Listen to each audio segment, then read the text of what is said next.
Vou esperar o pessoal dar uma entrada aí, porque essa daqui vai ser a live da resposta das perguntas. Já que a gente teve bastante pergunta interessante, vamos produzir um material legal que vocês depois possam acessar falando sobre isso, né?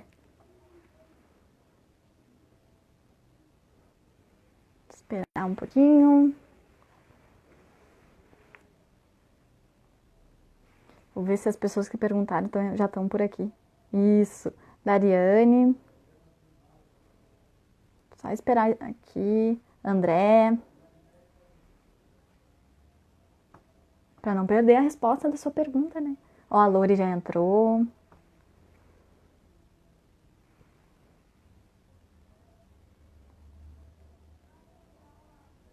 Vamos tentando conectar a Lori enquanto isso, enquanto o pessoal tá entrando.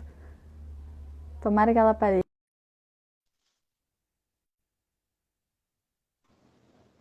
Aê! Ah, será que trancou? Ai, meu Deus do céu, eu acho que tá fadado. Mas pelo menos aparece minha foto? Eu ia dizer, pelo menos aparece tua foto, eu não fico falando com um breu. Não, mas é a distância mesmo, né? É, eu não sei, eu acho. Mas importante que a gente tá conseguindo te ouvir bem. A Ana Cláudia também entrou, fez perguntas. Bom, Lori, eu vou começar a te passar as perguntas, tá bom? E daí a gente dá uma conversadinha e responde o pessoal. A Dariane, a primeira pergunta da Dariane foi sobre se ela perguntou assim, como assim os gastos com combustível têm que ser pagos com recursos próprios?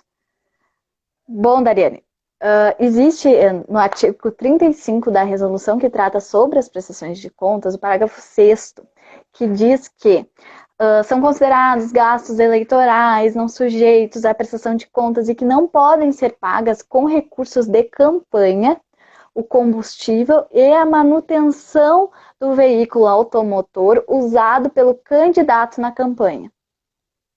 E, Exatamente. e foi em relação a esse combustível que a Lori falou, né, Lori? Isso. Vamos colocar a sistemática assim. Você coloca a pergunta, como eu não tive tempo de escrever, eu acabei Isso, falando, porque me empolga o e tema, né? O compliance exato, contábil eleitoral ou compliance jurídico eleitoral é um tema muito gratificante, porque é o nosso trabalho sendo qualificado e visto, né, como importante nesse processo eleitoral. exatamente. Eu vou colocando a pergunta e te dou o Reinaldo já respondeu uma das perguntas aqui. A gente ia dar exatamente essa resposta, Reinaldo. Bom, agora a próxima pergunta, que foi a Dariane que fez mesmo, sobre o limite de 10% dos recursos próprios. O limite dos 10% é sobre o limite de gastos do cargo que ele vai se candidatar. Né, Lori? Isso. Lembrando que nesse pleito não é somente para vereador, é para prefeito também, né, e vice. Então, esses cargos, eles se referem, esses limites, né, exatamente para não ter abuso de poder econômico, né, Brenda? Para ficar de forma mais igualitária, né? Porque a gente sabe que existe uma grande diferença entre aquele candidato de bairro, de associação, né, que humilde, que tem Exato. dificuldade na arrecadação ou, né, de conseguir doações, quanto uma pessoa que já está há mais tempo, né, em pleitos e o seu nome já está mais divulgado, ele precisa de mais valores. Então, para ficar de forma mais igualitária, houve esse limite. Exatamente. Então, retomando, 10% dos seus rendimentos auferidos no ano anterior é para o doador e 10% do limite de gastos da campanha, do cargo que vai se candidatar conforme a eleição anterior, é o limite do candidato. Isso. Posso passar para a próxima pergunta? Vamos lá? Tá. A Ana Cláudia, nossa querida Ana Cláudia, eu posso dizer nossa querida madrinha, que foi quem nos apresentou, né? fez algumas perguntas. A primeira pergunta, ela falou se a lista das empresas que podem fazer o financiamento coletivo já está disponível. Olha, Ana, era para o TSE já ter, ter feito uma disposição delas. Se não está disponível, pode pedir o registro para a empresa que tu quiser contratar. Quando ela fizer apresentar a proposta, perguntar, olha, já me manda o teu registro no TSE, porque eu só posso contratar a empresa que tiver registro no TSE.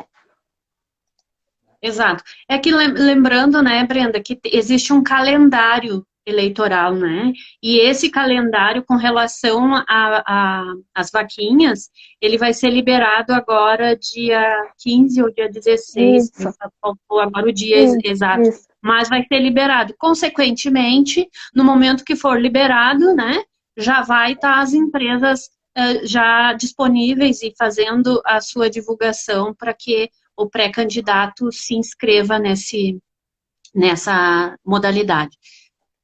Exato. A outra pergunta que ela fez foi se o candidato é multado, o partido é multado, fez o uso de um fundo vedado, de um fundo não identificado, fez um mau uso de uma verba pública, precisa devolver esses valores, é a multa dele, a multa é 100% a devolução dos valores. Se ele não tem, o que acontece? Eu acho que tem uma explicação muito interessante e eu ia te pedir para tomar a primeira fala. Bom, o que acontece? O período eleitoral, exemplo, o pleito de 2020 agora, ele se encerra no dia 31 de dezembro de 2020, tá? Terminou as eleições, mas ainda ele dá a sequência até dia 31 de dezembro. Então, nesse momento, o CNPJ de campanha referente ao pleito de 2020, né, ele desativa, ele fica baixado. Tu não vai poder mais movimentar ele de jeito nenhum. Logo, a pessoa física vinculada nele é a responsável por essas informações, tá? Então, deu o procedimento, por isso eu chamei bastante atenção com relação ao representante jurídico e o representante contábil e o candidato, eles devem estar sempre em harmonia, né, se comunicando, porque quem é que é notificado de qualquer situação, abre aspas, irregular? É o advogado. Ele é o responsável jurídico por esse candidato, tá? Então, não termina ali de agosto a outubro a campanha, não termina. Termina o momento da eleição.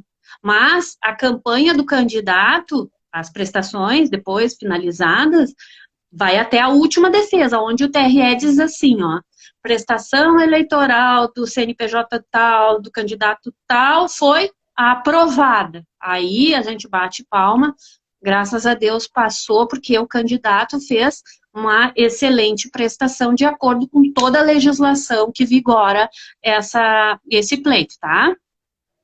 Bom, se houve qualquer tipo de irregularidade, mesmo que por conta, né, o candidato sabendo o que está fazendo, ou ele desconhecendo o que está fazendo, e isso não quer dizer que ele está livre de sanções, né, e multas multas pesadas, tá?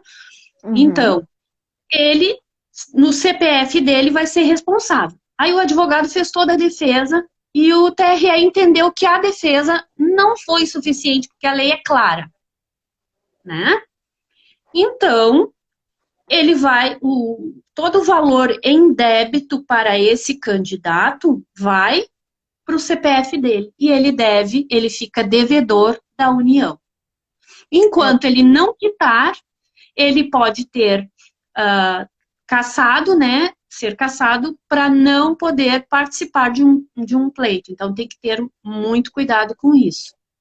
Exatamente. Em relação ao partido, ele pode vir a sofrer um cumprimento de sentença, que é uma fase executória, promovida pela própria AGU, que daí vai buscar meios de execução desse montante. Então, se ele não estiver naquele momento da campanha, posteriormente, tanto o candidato quanto o partido político será perseguido sobre essa dívida. Eu vou passar para a próxima pergunta, tá bom? Excelente. Bom, a Júnia perguntou se pode doação de pessoa jurídica na vaquinha. Não pode. A pessoa jurídica não pode doar em hipótese nenhuma. A vaquinha ela é um instrumento justamente para potencializar as receitas do candidato, justamente por não poder usar pessoa jurídica. E por ser um prazo muito curto, né, de arrecadação, né, que é praticamente quase, no máximo, 45 dias, né, todo esse levantamento, se o candidato não estiver bem organizado, ele tem essa dificuldade de arrecadação. Lembrando que nem todo o partido ele recebe fundo partidário para dividir com os candidatos. Então, é por ti, né, candidato por candidato. Então, ele tem que saber o quanto ele pode trabalhar. Exatamente. O Dr. Carlos, nosso presidente da Comissão Nacional de Direito Eleitoral da Associação Brasileira de Advogados, perguntou se não poderia ser usada pessoas jurídicas para fazer as atividades de campanha, como bandeiraço, essas atividades de campanha bem típicas, né?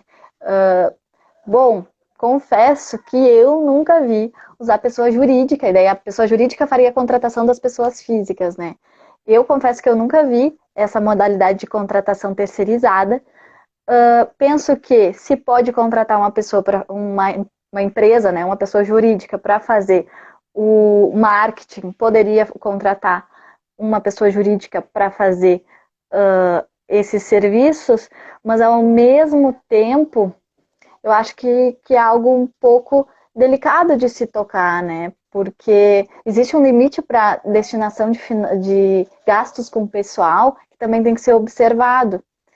Pois é, o que você acha sobre isso, Lori? Bom, a princípio, o contador e o advogado, eles podem ser profissionais independentes, né, autônomos, né? Eu, por exemplo, eu tenho a minha empresa de contabilidade, a qual eu emito nota para o candidato de prestação com relação a esse processo eleitoral. Então, logo, né, pode ser contratado a pessoa jurídica, cuidando muito com relação ao que tu falou, aos limites, né? E muita atenção. Por quê? Se eu vou contratar uma empresa, vamos supor, de marketing, né?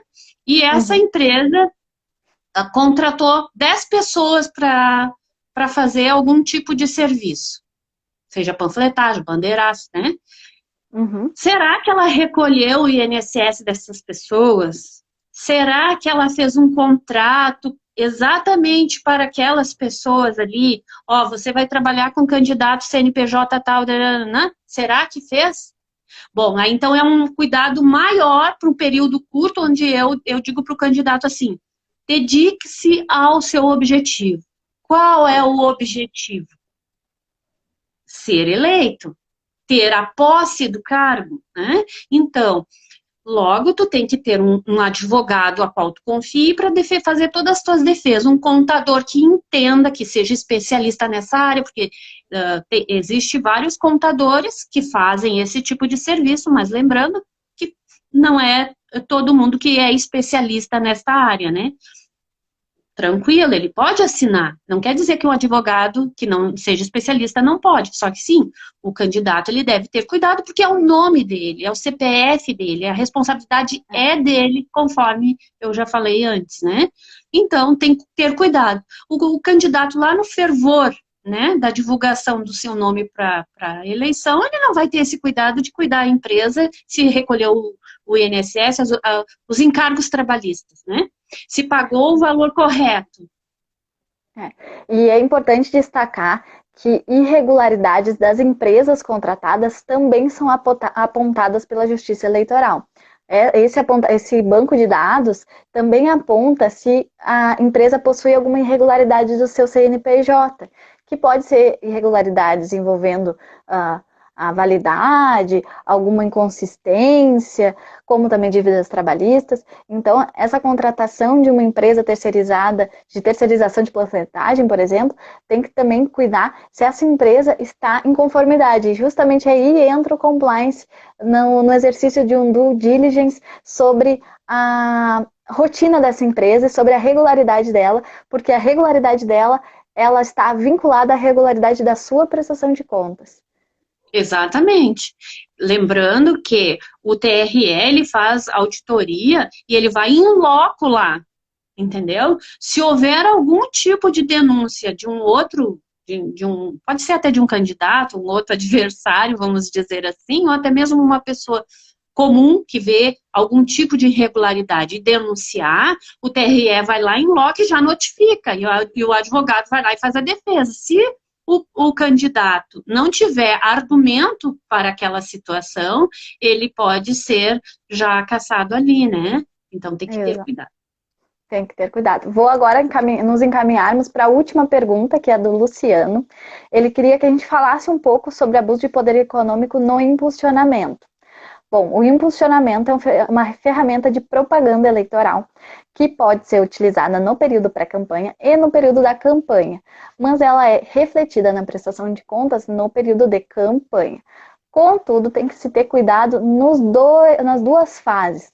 Na fase pré-campanha, no exercício de uma proporcionalidade, numa razoabilidade no seu uso, e também o uso de uma forma inteligente dele, porque o impulsionamento equivocado pode gerar uma representação por propaganda antecipada. Então você vai ter problemas com a sua candidatura antes mesmo dela existir. E no período de campanha, na verdade, assim, o que a gente costuma dizer dentro do direito eleitoral, tanto para o período pré-campanha quanto o período campanha? Que existe uma figura chamada candidato médio. Esse candidato médio é quem faz gastos proporcionais. Então, cada município, como as eleições são municipais, vai ser verificado qual é o limite proporcional de gastos com impulsionamento. Como é que vai ser verificado? Na comparação de gastos entre os candidatos e no reflexo desse impulsionamento. Se é um município de 200 mil 200 mil cidadãos, não vai adiantar fazer um impulsionamento que vai atingir, por exemplo, 500 mil pessoas, se essas pessoas não são teu eleitorado, for pessoas de outros municípios e outros estados. Então, vai gastar muito com impulsionamento não eficaz. Então, assim, tem que ter muito cuidado, principalmente contratar as empresas da própria plataforma para fazer o impulsionamento, as empresas oficiais de impulsionamento, não empresas que fazem impulsionamento sem algum registro, mas sim contrata a empresa da plataforma e toma muito cuidado com a quantidade de uso dessa ferramenta. Ela tem que ser usada de uma forma muito inteligente, inclusive por quê? Porque ela tem um controle, inclusive, de conteúdo. Não pode fazer impulsionamento de propaganda negativa, propaganda que expõe a outro candidato, que fale alguma ilicitude de outro candidato. Então, assim, tem que se tomar cuidado com essa ferramenta e assim, porque ela configura abuso de poder econômico, inclusive foi uma dos pontos da cassação da senadora Selma, o uso de vários milhões, muitos mil reais usando como impulsionamento. Então, assim, é uma ferramenta que se usa muito boa, mas com muito cuidado. Quer fazer algum comentário, Lori? Com certeza. Olha só, o candidato, enquanto ele é a figura de pré-candidato, ele tem que fazer a inscrição dele, exemplo, no Facebook, tá? Com o CPF dele, fazer todas as informações porque ele precisa gerar uma nota fiscal daquele impulsionamento, tá? Então, antes que ele seja liberado o CNPJ para ele vai fazer essa inscrição lá, tudo direitinho, como CPF, né, pessoa física, etc e tal, e quando ele fizer esse impulsionamento de pré-campanha, dentro da lei, dentro das normalidades, né, que a lei exige, né, ele deve pedir a nota fiscal referente a isso quando for fazer a prestação de contas dele, tá? A segunda situação, saiu o meu CNPJ de campanha, né? Sou candidato e saiu o meu CNPJ. Quando eu for fazer qualquer impulsionamento, eu tenho que entrar lá dentro dessas informações e alterar para o meu CNPJ, tá? Lembrando que tem que cuidar com relação até que horas pode aparecer o meu impulsionamento ali na rede social, tá? Porque tem que atender a lei que diz que é até um dia antes, né, da eleição, do voto, né? Se o impulsionamento for contratado antes do período, não tem problema ele refletir posteriormente a isso, mas a data da contratação tem que ter muito cuidado, né? Data do uso dele, porque muitos impulsionamentos, eu acredito que seja pelo Facebook, a nossa coordenadora de marketing saberia falar melhor que isso, melhor que eu sobre isso, mas alguns impulsionamentos eles vão gastando créditos ou usando créditos seus no cadastro de um cartão de crédito automaticamente. Então, nesse uso do cadastro do cartão de crédito automaticamente e a nova contratação, se isso acontecer posteriormente à data de viabilização da campanha, pode gerar problemas. Então tem que ter muito cuidado. Mas acontece o seguinte, olha, para te cortando, desculpa. Se eu tô com o meu CNPJ, né? Já foi liberado o meu CNPJ e eu tô impulsionando, logo eu não posso usar cartão de crédito. Para fazer se o CNPJ for da conta, né? Se o cartão de crédito for da tua conta. O banco geralmente não vai te oferecer cartão de crédito, ele vai oferecer um cartão de débito. Se ele não liberar, tu não usa. Isso, se ele não liberar, tu não usa cartão de crédito. Se o banco não liberar cartão de crédito para o candidato, tu não usa cartão de crédito, não usa o seu, usa o que o banco liberar para a campanha. Exatamente, porque esse impulsionamento do candidato, ele é obrigado a fazer a prestação lá na prestação de contas dele. Exatamente, tem que ser pela tua conta bancária de candidato. Eu vou fazer agora, a última pergunta que entrou aqui na nossa nova live, para a gente finalizar essa sua participação ultra especial. Não é nem super especial, é ultra especial. A pergunta foi do Danilo, e ele falou assim, se o partido tiver já o trânsito julgado de um estado de prestação de contas não prestado em 2017, ele vai ter problema, o presidente vai ter problemas para se candidatar? Essa semana o TSE lançou uma decisão, se eu não me engano, liberando CNPJs de partidos sobre isso.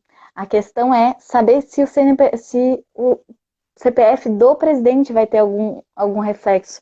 Depende de qual responsabilização foi refletida para o presidente.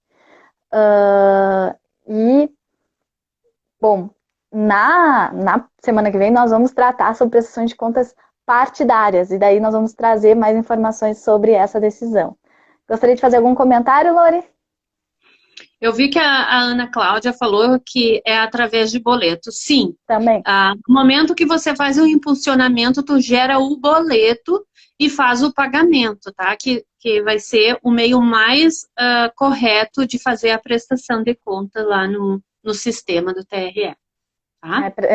Essa sua dica agora foi preciosa. Eu acho que vamos finalizar nossa live com essa dica preciosa e com todas as outras que você nos concedeu.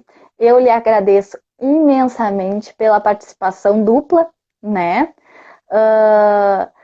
E peço que, caso alguém tenha alguma outra pergunta, nos encaminhe por direct, que daí a gente fala com a Lori e depois a gente responde pelo direct, para a gente não tomar mais tempo da nossa querida convidada. E dizer que durante a semana divulgaremos informações sobre as nossas palestras e que foi uma felicidade imensa contar com a participação desse público tão querido. Agradeço mesmo que só em voz e em foto, né? Mas em outra oportunidade, com certeza, estaremos face to face para atender a todos. Fico à Exato. disposição com relação às outras perguntas para maiores esclarecimentos. Foi um privilégio, Brenda. Gratidão mesmo pelo convite e vamos focar na palestra agora. Esperamos vocês todos na nossa palestra, né, Lori? Com certeza. E divulguem, né? Porque a informação ela só é preciosa se dividida. Exatamente. Essa live, junto com a outra, vai estar disponível no nosso canal no YouTube. Vocês já podem ver ele lá na bio do nosso perfil, que tem né, um acesso, e tem as lives anteriores e terão as duas, um prêmio extra. Muito obrigada, bom fim de semana a todos. Lori, imensa gratidão.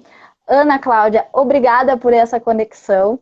Acredito que a conexão de mulheres é um caminho muito grande para o empoderamento feminino e essa com certeza foi uma grande conexão. Então, muito obrigada, Exatamente. Lori.